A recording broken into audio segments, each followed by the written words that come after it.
할렐루야. 우리 사랑하는 성도님들, 오늘도 하나님의 말씀으로 하루를 시작합니다. 어제는 날씨가 많이 덥더라고요. 그래서 이제는 반팔을 입고 다녀야 되나 싶을 정도로 이제 더운 날씨가 또 시작이 되는 것 같습니다. 급변하는 날씨 속에서 여러분들 건강 잘 챙기시고 또 주 안에서 평안한 하루가 되었으면 좋겠습니다. 오늘 말씀 함께 살펴보도록 하겠습니다. 4월 14일 화요일, 하나님께 받은 은혜로 연합 공동체를 이루라 라고 하는 주제로 함께 말씀을 살펴보도록 하겠습니다. 어제 다윗이 큰 슬픔에 빠져 있었죠. 그때 군대 장관이었던 요압이 다시 다윗을 부추겨서 그로 하여금 성문 앞에 앉아 백성들의 이야기를 듣고 백성들과 같이 공유하면서 새로운 힘을 얻도록 이 모든 일들이 진행된 것을 볼 수 있습니다. 그런데 여러분, 이 상황이 아직 예루살렘에 들어가 있는 상태가 아니에요. 여기서 나오는 성읍, 어제 우리가 살펴본 이 성읍은 다윗이 전쟁을 치르며 머물렀던 마하나임이라고 하는 성읍입니다. 이 마하나임 성읍 앞에서 이제 기운을 차렸던 다윗이 이제 예루살렘으로 올라가야 되는 그런 상황에 마주하게 된 것이죠.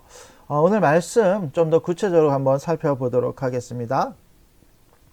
이스라엘 모든 지파 백성들이 함께 모여서 변론을 합니다. 어떤 내용의 변론을 하는가?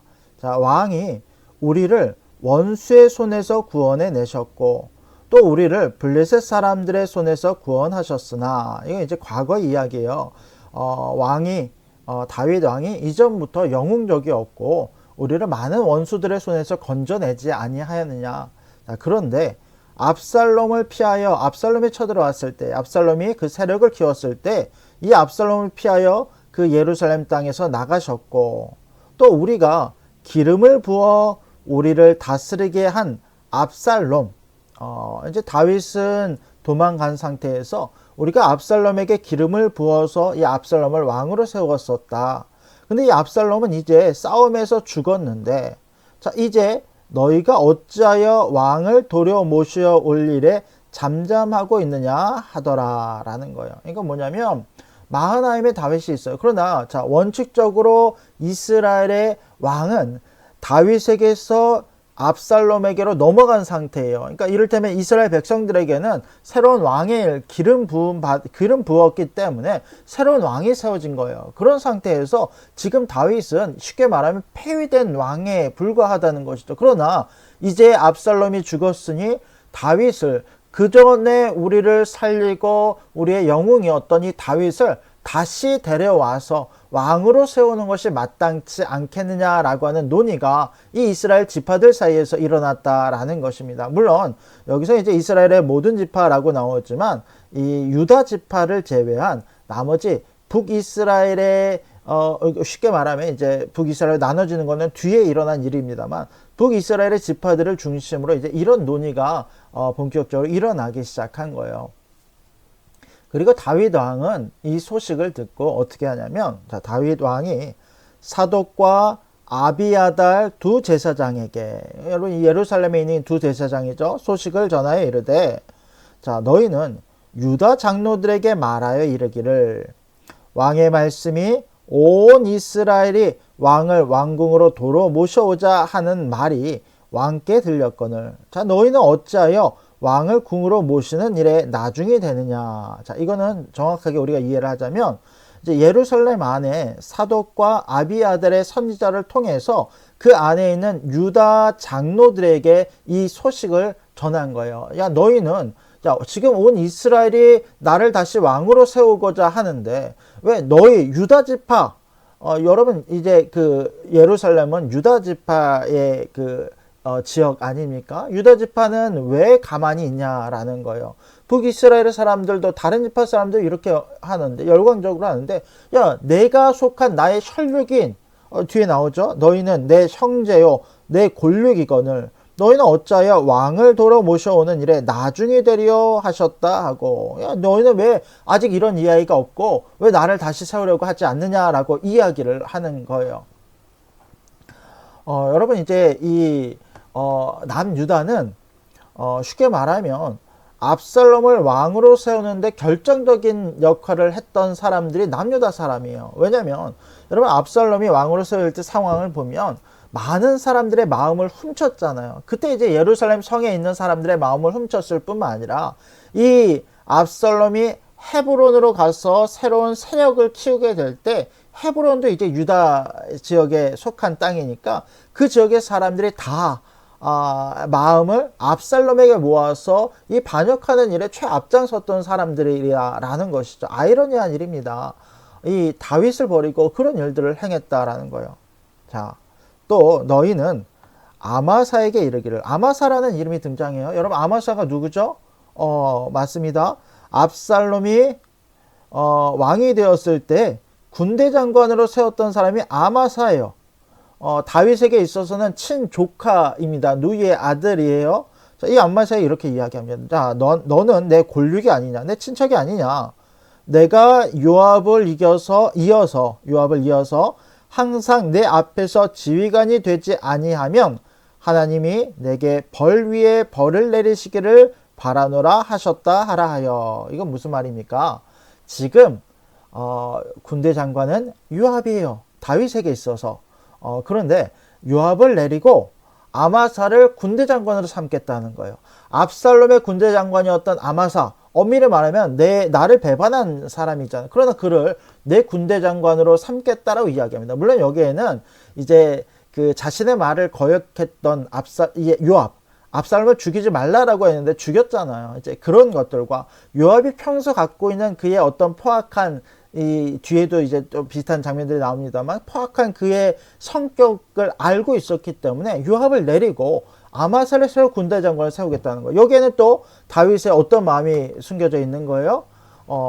모든 백성들이 분열되어져 있는 이 상황에서 그 사람을 내가 수용함으로 온 이스라엘의 통합을 내가 원하는 것을 이와 같은 방식을 통해서 보여주는 거예요. 남유다가 배반했지만 그러나 그 유다 사람들도 내가 품겠다. 온 이스라엘 사람들 내가 다 품겠다라고 이야기를 하고 있어요. 자, 모든 유다 사람들의 마음을 하나같이 기울게 하매. 모든 유다 사람들의 마음이 이제 그 이야기를 듣고 하나로 모여지기 시작합니다. 자, 그들이 왕께 전가를 보내 이르되 당신께서는 모든 부하들과 더불어 돌아오소서 한지라. 이제 예루살렘으로 돌아오십시오. 우리가 왕으로 서야겠습니다. 왕이 돌아와 요단에 이르매. 유다 족속이 왕을 맞아 요단을 건너가려고 길갈로 오니라. 자, 지금 요단 동편으로 가서 마하나임이라고 하는 곳에 있다가 이 요단을 다시 건너서 이제 돌아오게 되는 것이죠. 길갈이라고 하는 곳에서 모여서 이제 이 맞을 준비를 합니다. 근데 이때도 여러분 다윗이 이 요단 동편을 그때 예루살렘을 떠난 그때에도 많은 다윗을 따르는 추종들이 나왔잖아요. 근데 여기서 이제 역설적이게도 다윗을 따르지 않았던 사람들이 이 돌아오는 길에 배편을 만들고 여러 가지 것들을 준비해서 다윗 왕으로 앞으로 나오기 시작해요. 제일 먼저 나왔던 사람이 누군지 아십니까? 자, 보십시오. 바울임에 있는 베냐민 사람 게라의 아들 시므이가 급히 유다 사람과 함께 다윗 왕을 맞으러 내려올 때 시므이가 제일 먼저 등장해요. 근데 여러분 시므이의 이름이 어디서 들어본 것 같아요. 다윗이 예루살렘을 떠날 때 베냐민 지파의 사람으로서 리더로서 이 다윗을 온갖 것으로 다 저주했던 사람이 바로 이 시므이예요. 야, 네가 사울의 집안을 배반해서 이런 하나님의 심판이 너희 가운데 임한 것이다 라고 하면서 막 돌을 던지면서 욕을 했었어요. 그때도 이 다윗의 장수들이 우리가 시므이 죽이겠습니다 라고 했을 때 다윗이 만류했어요. 아니다, 저 사람이 아니라 하나님께서 저를 통해서 나에게 말씀하시는 것이라 라고 이야기하면서 오히려 이것들을 용납했던 것이 다윗 아닙니까? 근데 이 사람이 이제 생명의 위협을 느끼는 거예요. 절대 돌아오지 않을 것 같았던 다윗이 왕궁으로 돌아올 때에 이제 두려움에 사로잡히는 거죠. 그래서 어떻게 합니까? 베냐민 사람 1000명이 그와 함께하고, 그러니까 이제 시므이는 베냐민 지파 리더였죠. 그러니까 사람들과 함께, 베냐민 지파 사람들과 함께 모여요. 사울 집안의 종 시바라고 하는 사람. 이 시바는 다윗이 도망쳤을 때 다윗에게 많은 어떤 음식도 제공했던 사람이에요. 그러나 이제 뒤에 나옵니다만 조금 뒤에 나중에 이 사람은 다시 한번 살펴봅시다. 이 속셈이 있는 사람입니다. 그의 아들 15과 종 20명과 더불어 그와 함께 요단강을 밟고 건너 왕 앞으로 나오니라. 자, 왕의 가족을 건너가게 하며 왕이 좋게 여기는 대로 쓰게 하려 하여 나룻배로 건너가니, 이 나룻배를 이제 사용할 수 있도록 그것을 이제 건너가요. 왕이 요단을 건너가게 할 때 게라의 아들 시므이가 왕 앞에 엎드려.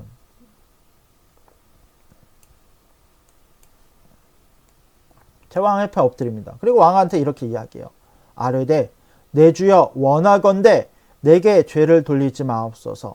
내 주 왕께서 예루살렘으로 나오시던 날에 종의 패역한 일을 기억하지 마시오며 왕의 마음에 두지 마옵소서. 그러니까 철저하게 용서를 구하고 있는 거예요. 내가 했던 일들을 기억하지 마소서. 나를 용서하소서. 또 이렇게 이야기합니다. 왕의 종 내가 범죄한 줄 내가 압니다. 내가 잘못한 줄 압니다. 오늘 요셉의 온 족속 중에 내가 먼저 내려와서 내 주 왕을 영접하나이다. 내가 제일 먼저 와서 당신을 마주하니 내 죄가를 기억하지 마소서. 근데 이때 누가 등장하래요? 스루야의 아들 아비새.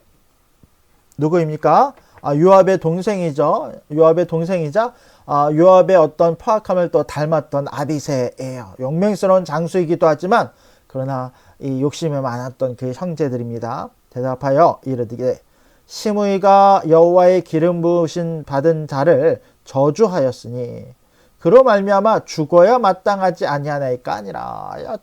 저 시므이는 당신을 욕보였습니다. 내가 당장 가서 그를 죽이겠습니다 라고 이야기를 하는 거예요. 근데 왕이 뭐라고 이야기합니까? 다윗이 이르되 스루야의 아들들아 내가 너희와 무슨 상관이 있기에 너희가 오늘 나의 원수가 되느냐. 아무런 나는 그런 의도도 없지만 너희가 왜 이와 같은 일들을 나와 상관없이 진행하려고 하느냐. 야, 너희가 나와 무슨 상관이냐. 너희가 지금 이 모든 일들을 과하게 또 오버해서 내가 원치 않은 일들을 하려고 한다. 이거 사실 이제 압살롬을 죽인 것에 대한 그 마음이 여전히 다윗 안에 남아 있는 것이죠. 자, 오늘 어찌하여 이스라엘 가운데 사람을 죽이겠느냐. 지금은 예루살렘에 돌아가고 모든 어떤 전쟁이 끝나고 화합과 평화가 있어야 되는 때가 아니냐. 어찌 사람을 죽이겠느냐. 내가 오늘 이스라엘 왕이 된 것을 내가 알지 못하리요 하고 왕이 시므에게 이르되 내가 죽지 아니하리라고 그에게 맹세하니라 라고 하고 이 모든 것들을 포용하고 있는 다윗의 모습을 우리 가운데 보여주고 있습니다. 물론 이제 이런 시므의 마지막은 이제 나중에 그 솔로몬 때 최후를 맞습니다만 어쨌든 다윗은요 지금 전쟁에 이기고 나서 이 분열되었던 온 이스라엘을 하나로 모으는데 온 힘을 기울이고 있는 것을 보게 됩니다. 당장 내 눈앞에 보이는 모든 그 나빴던 관계들이나 모든 상한 것들을 다 내려놓고 내 어떤 감정이나 내 어떤 어떤 그 모든 의로움을 내 기준에 두고 행하는 것이 아니라 하나님께서 행하신 이 모든 것들을 받아들이며 이제는 화합과 평화와 이와 같은 것들을 추구하고 있는 것을 보게 됩니다. 여러분 오늘 말씀 속에 다윗이 보여주는 이 모습은 세상의 통치 원리와는 완전히 다른 거죠. 자신을 쫓아냈던 유다 지파를 먼저 품고 또 가장 수치스러운 순간 자신을 저주하며 돌을 걷었던 시므이도 살려줘요. 여러분 다윗이 이렇게 할 수 있었던 단 하나의 이유는 내가 다시 왕의 자리에 오르게 된 것은 내 의로움이나 내 힘이 아니라 오직 하나님의 주권적인 은혜임을 기억하고 그것을 고백하고 있기 때문에 이것이 가능하다라는 것입니다. 여러분 우리도 마찬가지입니다. 여러분 우리는 하나님께 부름받은 사람들이에요. 하나님의 은혜를 입고 하나님의 자녀가 된 사람들이에요. 그리고 하나님의 교회 안에서 이 언약 공동체 일원으로 부름받아서 하나님의 백성으로 살아갈 수 있는 것은 우리에게 자격이 있어서가 아니라라는 것입니다. 오직 가장 죄인된 어리석은 나를 품어준 하나님의 사랑 때문에 내가 우리 공동체 또 우리 교회 또 우리 하나님의 백성으로서의 삶을 살아갈 수 있는 줄로 믿으시기 바랍니다. 우리가 가정에서도 교회에서도 죄인들이 모인 곳이기 때문에 크고 작은 갈등들을 마주할 때가 있어요. 또 내 기준과 감정으로는 도저히 용납할 수 없고 억울한 순간도 찾아올 수 있습니다. 그럴 때마다 우리 인간의 보복과 분노의 논리를 내려놓고 우리를 덮어주신 그 십자가의 은혜를 기억하며 나아가는 우리가 되기를 원합니다. 모든 사람들을 품고 사랑하며 하나님의 공동체를 다시 한번 세워가는 저와 여러분들이 될 수 있기를 주님의 이름으로 간절히 부탁드립니다. 아멘. 기도하겠습니다. 하나님 감사합니다. 오늘도 주의 말씀 가운데 우리를 세워주시고 내 안에 있는 연약함을 돌아보게 하심을 주님 너무도 감사드립니다.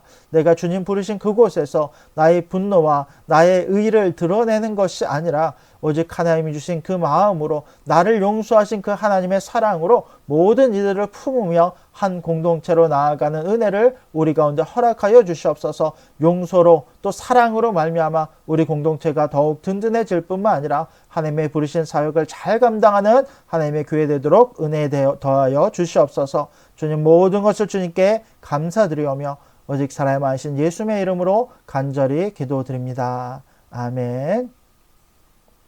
감사합니다. 우리 사랑하는 성도님들, 우리는 또 내일 뵙도록 하겠습니다.